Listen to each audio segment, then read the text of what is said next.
మనకి న్యాయస్థానాల మీద, జడ్జిల మీద పూర్తి గౌరవం ఉంది. కానీ ప్రజలు ఏమనుకుంటున్నారో తెలుసుకోవడానికి అడుగుతున్నా. ఈ కింద మీరిచ్చే కామెంట్ సెక్షన్‌ని కారుమూరి నాగేశ్వరరావు కుటుంబం ఓపెన్ చేసి చూస్తారు. అందుకే అడుగుతున్నా. మీరే గనక జడ్జ్ అయితే కారుమూరి నాగేశ్వరరావుకి బెయిల్ ఇస్తారా? బెయిల్ ఇస్తాను, బెయిల్ ఇవ్వను. ఈ రెండిట్లో ఒక్కటి మిస్ అవ్వకుండా కామెంట్స్. ఒకే ఒక కామెంట్ అడుగుతుంది. ఎందుకంటే ఆయన కుటుంబం చదువుతారు ఈ కామెంట్స్.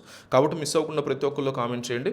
ఆంధ్రప్రదేశ్‌లో ప్రస్తుతం మాజీ మద్యం కుంభకోణం కేసులో మాజీ మంత్రి కారుమూరి నాగేశ్వరరావుని అరెస్ట్ చేసిన సంగతి తెలిసిందే. ఈడీ అధికారులు హైదరాబాద్లో ఆయన్ని అదుపులోకి తీసుకోవడం అనేది రాజకీయ వర్గాల్లో తీవ్ర సంచలనం సృష్టించింది. ఆయన రిమాండ్ కూడా పంపించారు. ఈ అరెస్ట్ వెనక అధికార పార్టీ కక్ష సాధింపు ఉంది అని వైసీపీ అంటున్నప్పటికీ దీనికి అసలు కారణం ఆయనకి సంబంధించినటువంటి కంపెనీల్లో పనిచేసే సిబ్బంది ఇచ్చిన పక్కా ఆధారాలే అని చెప్తున్నారు. సో గతంలో ప్రభుత్వ హయాంలో జగన్ హయాంలో జరిగినటువంటి కొన్ని తప్పులు ఇప్పుడు ఎట్లా చుట్టుముట్టాయో ఈ పరిణామాలు స్పష్టం చేస్తున్నాయి కదా అంటున్నారు. కూటమి ప్రభుత్వం అధికారంలోకి వచ్చిన తర్వాత రాష్ట్రంలో జరిగినటువంటి మద్యం కుంభకోణాల మీద గట్టిగా నిఘా పెట్టిన పరిస్థితి మనం చూసాం.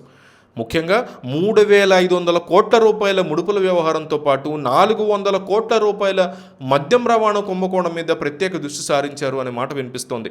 గతంలో కార్టన్ బాక్స్కి కేవలం 13 రూపాయలుగా ఉన్నటువంటి రవాణా ఛార్జీని ఏకంగా 34 రూపాయలు పెంచేశారనేది ప్రధాన ఆరోపణ. జిల్లా కలెక్టర్ల చేతిలో ఉండాల్సినటువంటి అధికారాలన్నింటినీ కేంద్రీకరించి ఏపీడీసీఎల్ పరిధిలో కూడా తీసుకొచ్చారనేది కూడా ఇంకో ఆరోపణ. ఈ రవాణా కాంట్రాక్ట్ని కాగితాల మీద ముంబైకి చెందిన సిగ్మా అనే కంపెనీ కాగితాల పేరుగా అప్పజెప్పేశారు. కానీ క్షేత్రస్థాయిలో ఆ సిగ్మా కంపెనీ పేరు మాత్రమే ఉంది. అసలు పనులన్నీ సబ్ కాంట్రాక్టుల రూపంలో వేరే వాళ్ళకి దక్కాయి అనేది ఇక్కడ బిగ్గెస్ట్ ఎలిగేషన్. కారుమూరి కుటుంబానికి చెందినటువంటి శ్రీ కన్స్ట్రక్షన్ సంస్థతో పాటు మరికొందరు ముఖ్య నేతలు ఈ రవాణా పనుల్ని తమ కంట్రోల్లోకి తెచ్చుకున్నారు అనేది ఇక్కడ బిగ్గెస్ట్ ఎలిగేషన్.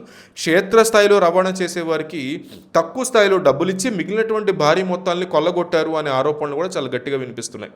ఈ వ్యవహారంలో సిగ్మా కంపెనీ ద్వారా నిధులు రావాల్సి ఉండగా నేరుగా ఏపీడీసీఎల్ నుంచే భారీ ఆధారాలు దొరికాయి. ఈ స్కామ్కి సంబంధించి 34 కోట్ల రూపాయలకి సంబంధించినటువంటి అమౌంట్ని ఇప్పటికే ఈడీ అధికారులు జప్తు చేశారని కూడా చెప్తున్నారు. కారుమూరి కుటుంబ సభ్యుల యొక్క బ్యాంకు ఖాతాల్లో ఉన్న నగదుతో పాటు హైదరాబాద్లోని కాచాగూడ, కోకాపేట ఇలాంటి ప్రాంతాల్లో ఉన్న భూముల వివరాలను కూడా అధికారులు గుర్తించారు అని చెప్తున్నారు. శ్రీ కన్స్ట్రక్షన్స్ సంస్థలో పనిచేసే అకౌంటెంట్లు, ఆఫీసు సిబ్బంది వీళ్ళందరూ అందించినటువంటి వాట్సాప్ చాట్లు, ల్యాప్టాప్లు, ఇతర ఎలక్ట్రానిక్ ఆధారాలే ఈ కేసులో అత్యంత కీలకంగా మారాయి అంటున్నారు.